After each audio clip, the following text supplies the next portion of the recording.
महुआ रे लगवला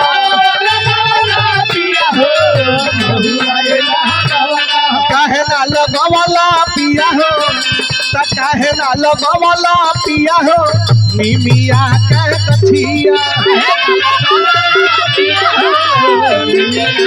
काहे ना लगवला पिया हो मिमिया के कथिया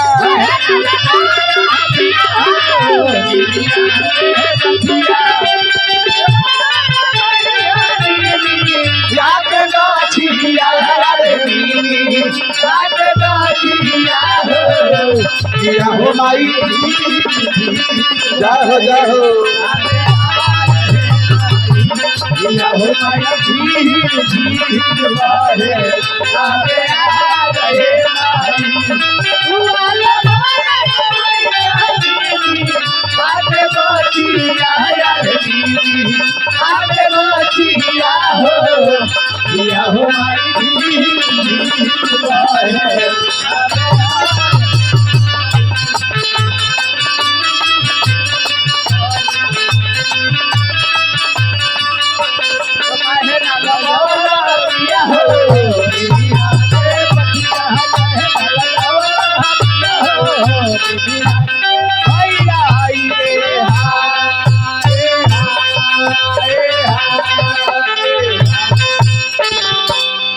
ठकई तो ये काम है हो लेकिन प्रभु यही गीतवा के चंपारण में सभे गावेला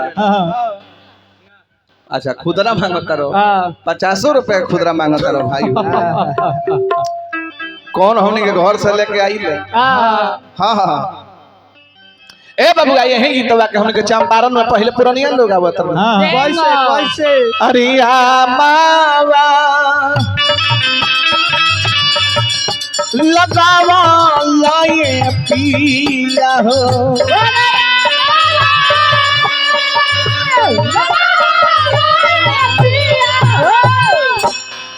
अरे मामा लगावा लाए पिया हो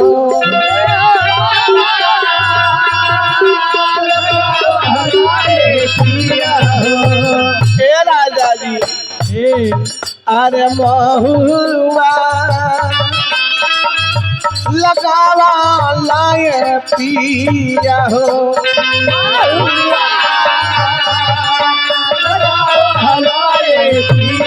अरे महुआ लगावा लाए पिया हो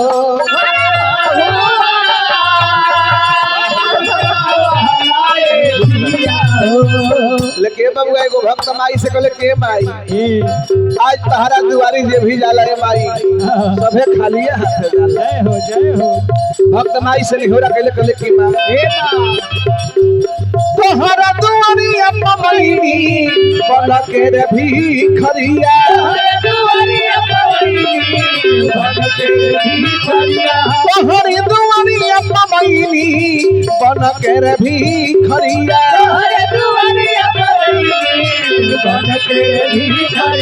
हमर पफेरा ना हो मैया तो सब का पफेरा ना हो मैया अपन हो ना करिया सब का पफेरा ना हो मैया अपन हो ना जरिया ए बबुआ तई धरती पर जब जब पाप बढ़ जाला तब देवी देवता के अवतार हो जाला ए मलिकार एक बार महिषासुर के अत्याचार बढ़ गई देव दानो मानो त्राही माम होखे लागल ठट्ठा मार के हंसे लागल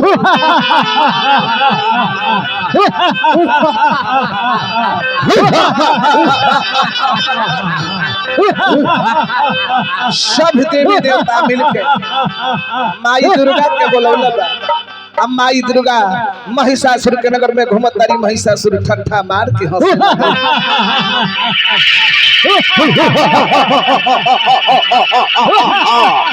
आए सुंदरे, एक बार मेरे तरफ तो देख, महिषासुर नाम है मेरा।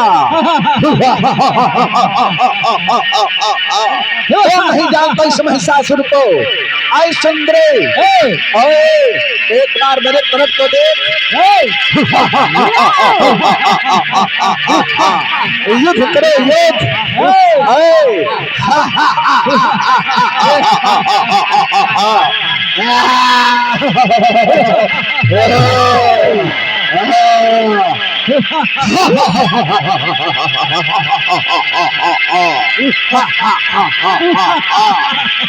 महिषासुर नाम है मेरा। कौन नहीं जानता इस महिषासुर को।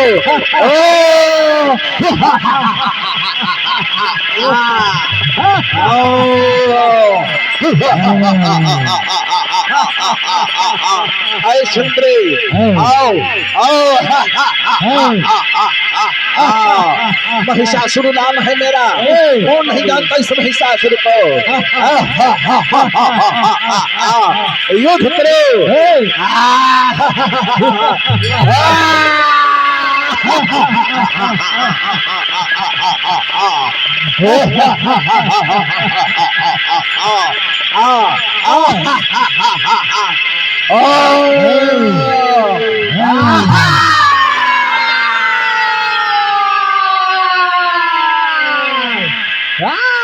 चला बउआ, पीछे हट जा, पाका पर सवार है।